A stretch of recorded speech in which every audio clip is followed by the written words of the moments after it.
was perhaps a vindication of the American dream that we found a plain-spoken, self-taught lawyer from Illinois whose campaign platform could be summed up in 5 simple words. All men are created equal. I say this government cannot endure permanently half slave and half free. A house divided against itself cannot stand. Abraham Lincoln's words touched the hearts of reasonable men. And in 1860 we sent him to Washington, where he would face the hardest task that any American president would ever face. I know there is a God, and that he hates injustice and slavery. I see the storm coming. I know his hand is in it.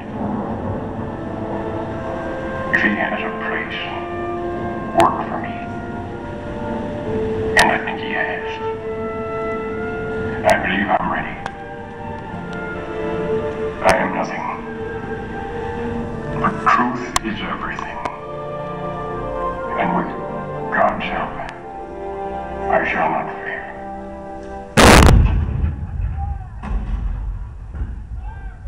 April 12, 1861, Fort Sumter. The cannon spoke for war, bitter, violent, and devastating.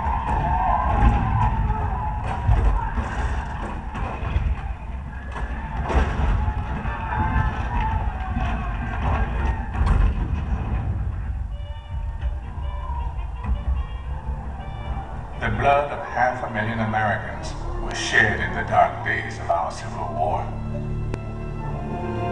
But as the sun rose on a cold November day in 1863, thousands of Americans gathered on the battlefield in Gettysburg to hear President Abraham Lincoln give meaning to our sacrifice.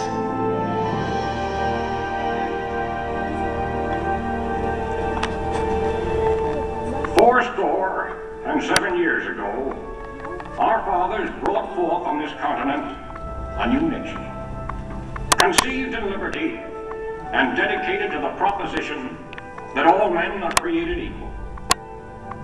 Now we are engaged in a great civil war, testing whether that nation or any nation so conceived and so dedicated can long endure. We are met on a great battlefield of that war.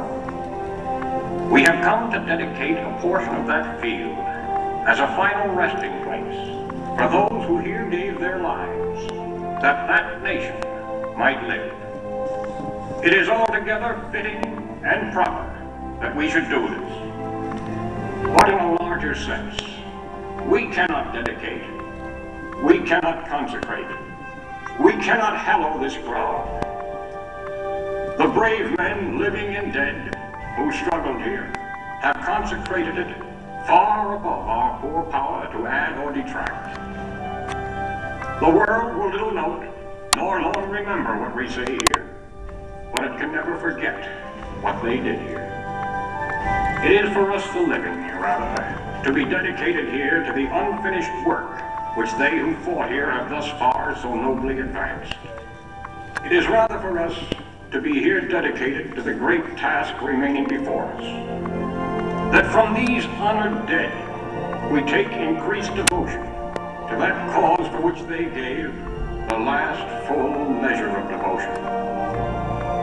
That we here highly resolve that these dead shall not have died in vain, that this nation, under God, shall have a new birth of freedom, and that government of the people, by the people, for the people, shall not perish from the earth.